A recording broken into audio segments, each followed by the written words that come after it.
La pandémie de la grippe dite espagnole a débuté avec l'expérience brutale de l'Institut Rockefeller sur la vaccination des troupes américaines contre la méningite bactérienne.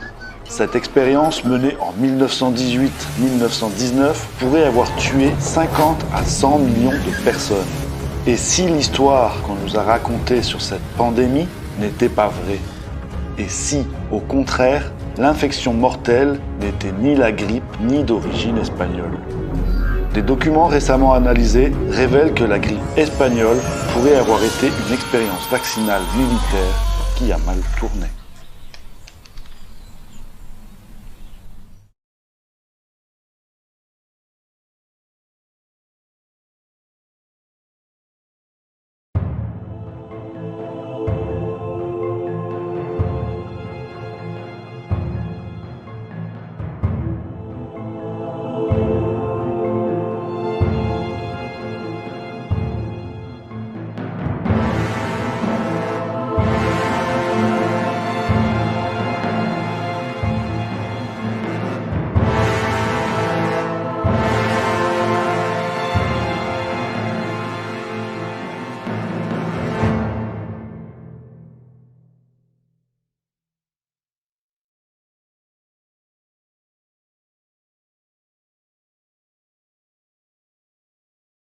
Du 21 janvier au 4 juin 1918, un vaccin expérimental contre la méningite bactérienne cultivé sur des chevaux par l'Institut Rockefeller pour le Medical Research de New York a été injecté aux soldats à Fort Riley.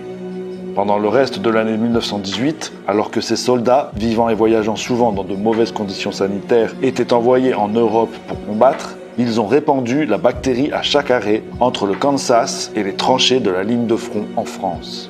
Une étude décrit des soldats comme présentant des infections actives qui propageaient par aérosolisation les bactéries qui avaient colonisé leur nez et leur gorge, tandis que d'autres, souvent confinés dans les mêmes espaces, étaient extrêmement vulnérables à l'invasion et à la propagation rapide dans leurs poumons et leurs propres bactéries colonisatrices ou celles des autres.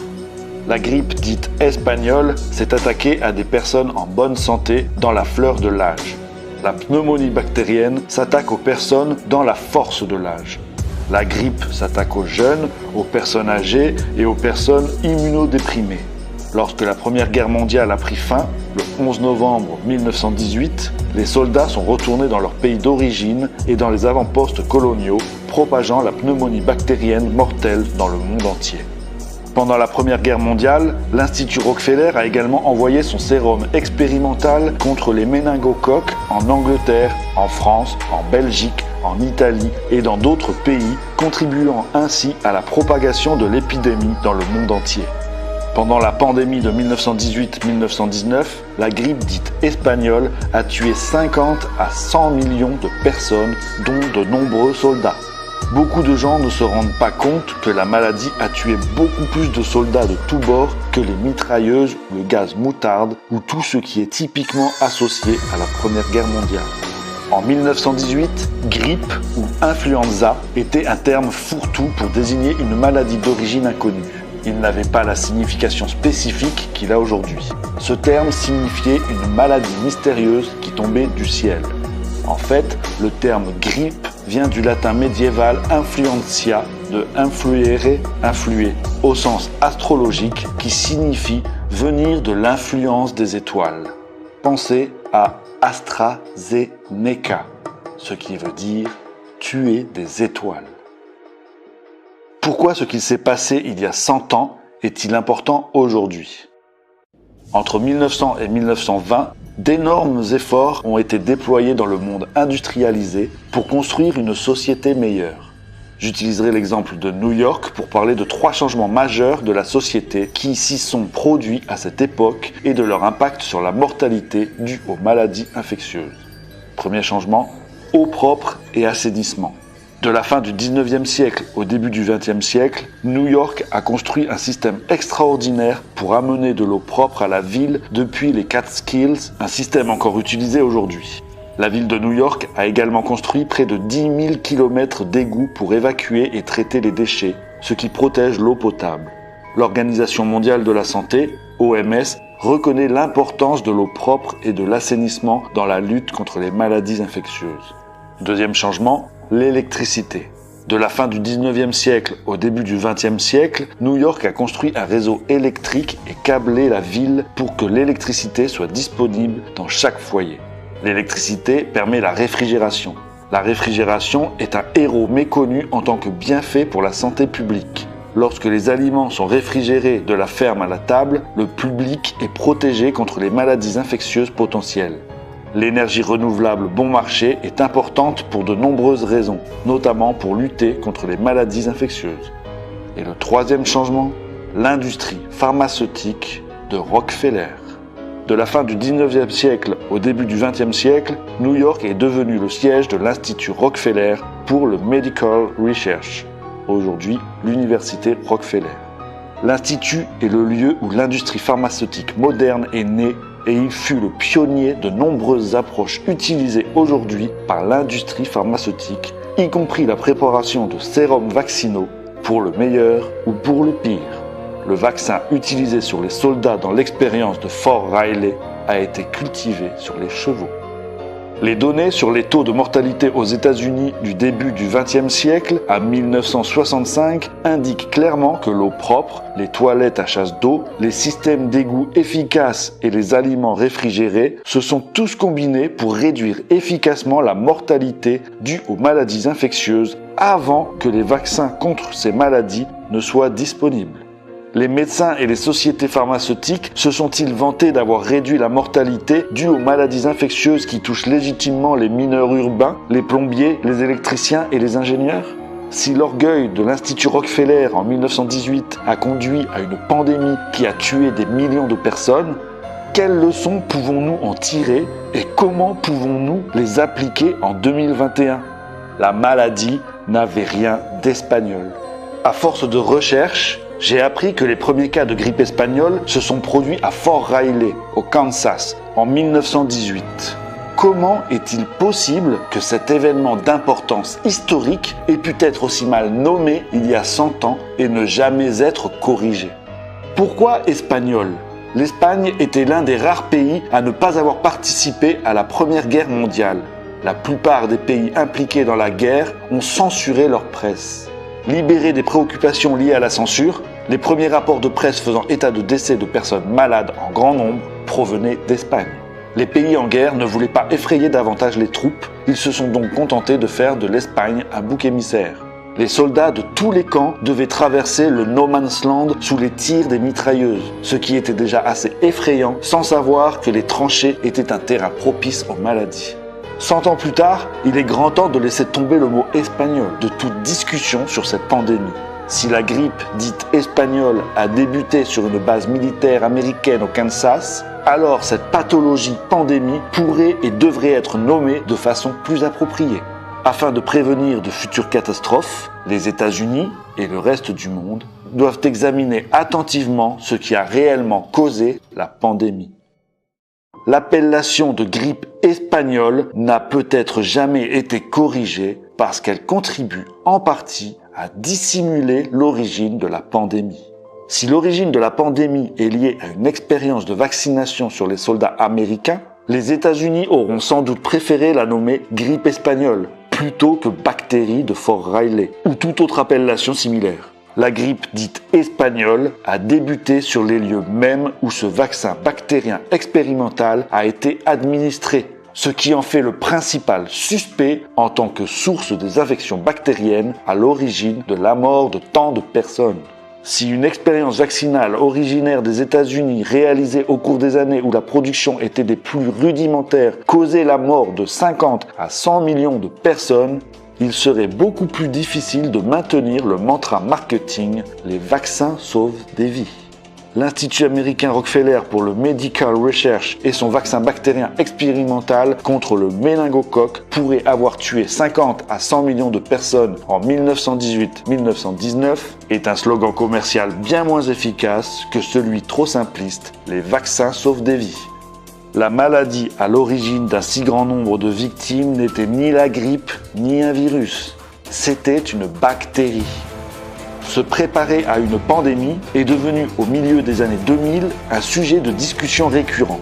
Pour développer des vaccins afin de prévenir de toute autre grippe pandémique mortelle comme celle de 1918-1919, les fabricants de vaccins contre la grippe aux États-Unis ont reçu des milliards de dollars des contribuables. Quand bien même les scientifiques savaient à l'époque que la pneumonie bactérienne constituait la véritable cause de mortalité, les fabricants de vaccins ont pu obtenir des milliards de dollars de subventions gouvernementales en capitalisant sur la composante grippe de la grippe dite espagnole. La pneumonie bactérienne fut responsable de cette pandémie. Des milliers d'autopsies le confirment. Selon un document de l'Institut national de la santé de 2008, la pneumonie bactérienne fut la cause des décès dans au moins 92,7% des autopsies menées en 1918-1919. Il est même probable qu'elle soit supérieure à 92,7% puisque sur les 9000 autopsies pratiquées par les scientifiques, aucune ne présentait de résultats négatifs bactériens dans les cultures pulmonaires. Dans les 68 séries d'autopsies parmi les plus qualitatives, au sein desquelles la possibilité de culture négative non signalée a pu être exclue, 92,7% des cultures pulmonaires d'autopsie étaient positives à la bactérie, supérieure à 1. Dans une étude portant sur environ 9000 sujets qui ont été suivis depuis leur présentation clinique pour cause de grippe jusqu'à la guérison ou l'autopsie, les chercheurs ont obtenu, par le biais d'une technique stérile, des cultures de pneumocoques ou de streptocoques à partir de 164 des 167 échantillons de tissus pulmonaires.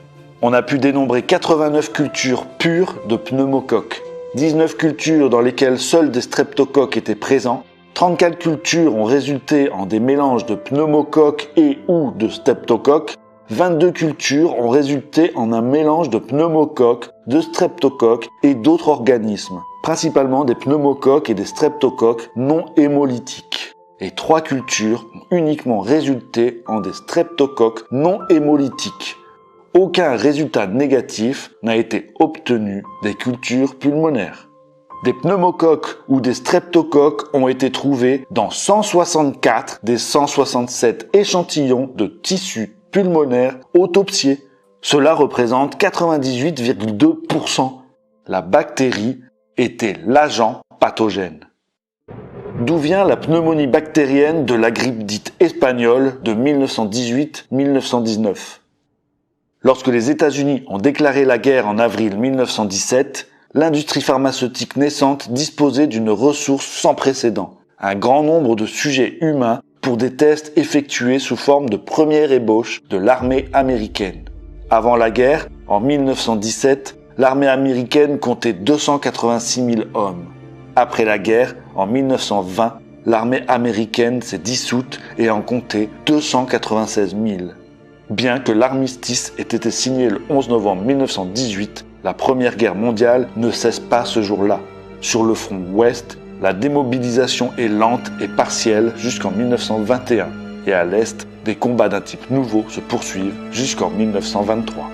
Pendant les années de guerre 1918 et 19, les effectifs de l'armée américaine ont atteint 6 millions d'hommes, dont 2 millions ont été envoyés outre-mer.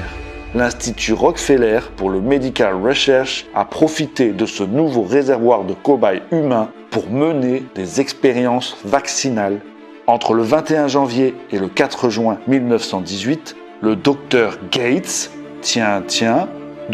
le docteur Gates rend compte d'une expérience où des soldats ont reçu 3 doses d'un vaccin contre la méningite bactérienne. Les personnes qui ont mené l'expérience sur les soldats se contentaient de doser au petit bonheur la chance le sérum vaccinal fabriqué à partir de chevaux. Le programme vaccinal a été conçu sur la base de 3 doses. La première dose a été administrée à 4792 hommes, mais seulement 4257 d'entre eux ont reçu la deuxième, soit une baisse de 11%, et 3702 ont reçu les 3 doses, soit une baisse de 22,7%. Au total, 1090 hommes n'ont pas reçu la 3e dose. Qu'est-il arrivé à ces soldats ? Ont-ils été envoyés dans l'Est par train depuis le Kansas pour embarquer sur un bateau à destination de l'Europe ? Se trouvaient-ils à l'hôpital de Fort Riley ? Le rapport du docteur Gates ne nous le dit pas. Un article accompagnant l'émission American Experience nous éclaire sur le lieu où auraient pu se trouver ces 1090 hommes. Gates a commencé ses expériences en janvier 1918. En mars de cette année-là, 100 hommes par jour entraient à l'infirmerie de Fort Riley. Certains de ces hommes sont-ils ceux qui manquent dans le rapport du Dr Gates? Ceux-là même qui n'ont pas reçu la 2e ou 3e dose? Peu avant le petit déjeuner du lundi 11 mars, le premier domino tombait, signalant le début de la première vague de grippe de 1918. Le cuisinier de la compagnie, Albert Gitschel, s'est présenté à l'infirmerie du camp en se plaignant d'un mauvais rhume. Juste derrière lui, s'est présenté le caporal Lee W. Drake, exprimant des plaintes similaires. À midi, le chirurgien du camp Edward R. Schreiner avait en charge plus de 100 hommes malades, tous apparemment atteints de la même pathologie. Gates signale que plusieurs des hommes qui ont participé à l'expérience vaccinale ont présenté ensuite des symptômes de type grippal, toux, vomissements et diarrhée. Ces symptômes sont une catastrophe pour les hommes qui vivent dans des casernes, voyagent en train jusqu'à la côte atlantique, naviguent vers l'Europe, vivent et se battent dans des tranchées. Les conditions d'insalubrité à chaque étape du voyage constituent un environnement idéal pour la propagation d'une maladie contagieuse comme la pneumonie bactérienne. D'après le rapport du Dr Gates, plusieurs cas de relâchement des intestins ou de diarrhée passagère ont été constatés. Ce symptôme n'avait jamais été rencontré auparavant. Une enquête minutieuse sur les cas individuels a souvent permis de découvrir que les hommes qui se plaignaient des effets de la vaccination souffraient au moment de l'injection de coryza léger, de bronchite, etc. Parfois, la réaction était déclenchée par une sensation de froid ou de frilosité et un certain nombre d'hommes se sont plaints de fièvre ou de sensations fébriles pendant la nuit suivante. Viennent ensuite des nausées, parfois des vomissements, des vertiges et des douleurs générales dans les articulations et les muscles qui, dans quelques cas, sont particulièrement localisés dans la région du cou ou des lombaires, provoquant une raideur de la nuque ou du dos. Quelques injections ont été suivies de diarrhée. Les réactions ont donc parfois ressemblé au début d'une méningite épidémique et plusieurs hommes vaccinés ont été envoyés à l'hôpital de la base pour diagnostic. Selon Gates, ils ont injecté à des soldats des doses aléatoires d'un vaccin expérimental contre la méningite bactérienne. Par la suite, certains de ces soldats ont présenté des symptômes qui imitaient ceux de la méningite, mais le Dr Gates a déclaré de façon fantasque qu'il ne s'agissait pas d'une véritable méningite. Les soldats ont développé des symptômes semblables à ceux de la grippe. La méningite bactérienne, à l'époque comme aujourd'hui, est connue pour provoquer des symptômes similaires à ceux de la grippe. La similitude des premiers symptômes de la méningite bactérienne et de la pneumonie bactérienne avec les symptômes de la grippe est peut-être la raison pour laquelle les expériences de vaccination à Fort Riley ont pu échapper à tout examen en tant que cause potentielle de la grippe dite espagnole depuis 100 ans et plus. Comment la grippe dite espagnole s'est-elle répandue si largement et si rapidement? Un élément propre à créer une tempête parfaite existe dans la façon dont la bactérie de Gates s'est répandue. La Première Guerre mondiale s'est terminée seulement 10 mois après les premières injections. Malheureusement pour les 50 à 100 millions de morts, les soldats à qui l'on a injecté des bactéries chevalines se sont rapidement déplacés pendant ces 10 mois. Un article de 2008 sur le site du CDC décrit comment des soldats malades de la Première Guerre mondiale ont pu transmettre la bactérie à d'autres en devenant des vecteurs de propagation. Enfin, pendant de brèves périodes et à des degrés divers, les hôtes affectés sont devenus des vecteurs de propagation qui ont accru l'aérosolisation des souches de bactéries colonisatrices, en particulier les pneumocoques, les streptocoques hémolytiques, Haemophilus influenza et Staphylococcus aureus, bacilles de Fowler et staphylocoque doré. Pendant plusieurs jours au cours des épidémies locales, en particulier dans les lieux très fréquentés tels que les salles d'hôpital, les camps militaires, les navires de transport de troupes et les mines, Certaines personnes étaient immunologiquement sensibles, infectées ou en phase de guérison d'une infection par le virus de la grippe. Les personnes présentant des infections actives propageaient par aérosolisation les bactéries qui avaient colonisé leur nez et leur gorge, tandis que d'autres, souvent confinées dans les mêmes espaces, étaient extrêmement vulnérables à l'invasion et à la propagation rapide dans leurs poumons de leurs propres bactéries colonisatrices ou de celles des autres.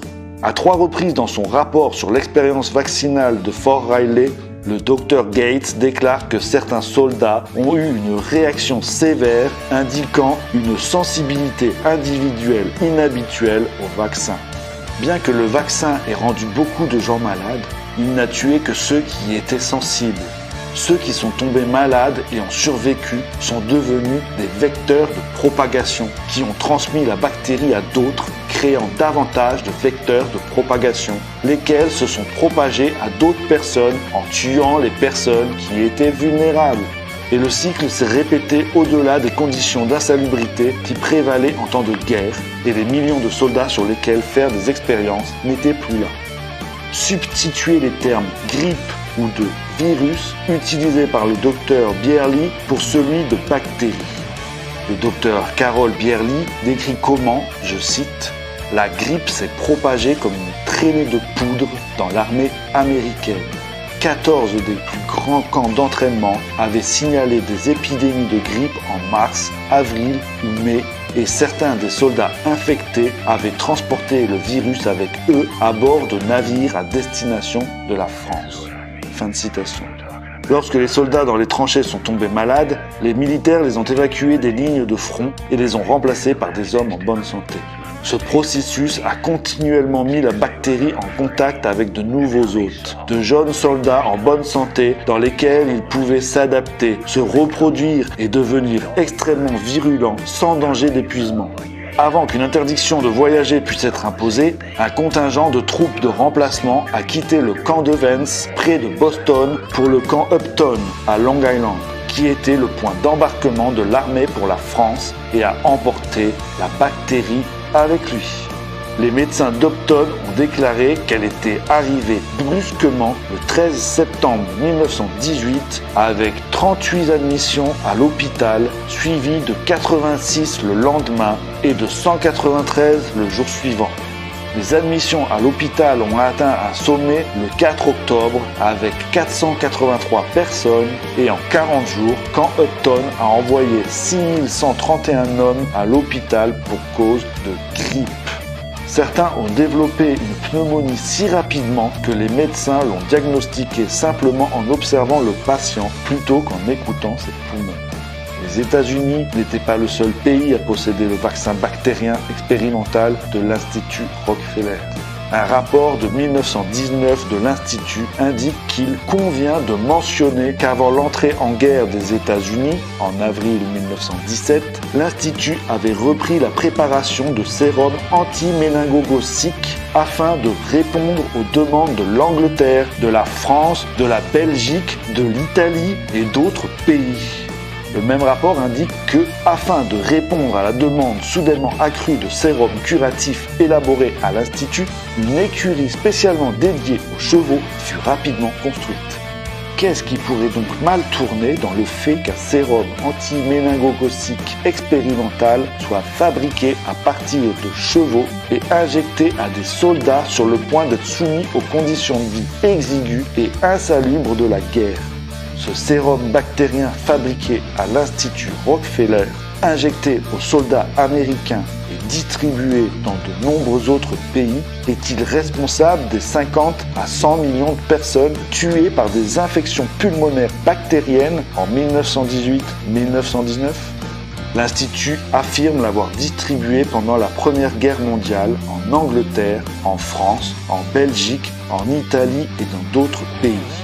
On n'en sait pas assez sur la façon dont ces pays ont mené leur propre expérimentation sur leurs soldats. Nous espérons que des scientifiques indépendants porteront un regard honnête sur ces questions.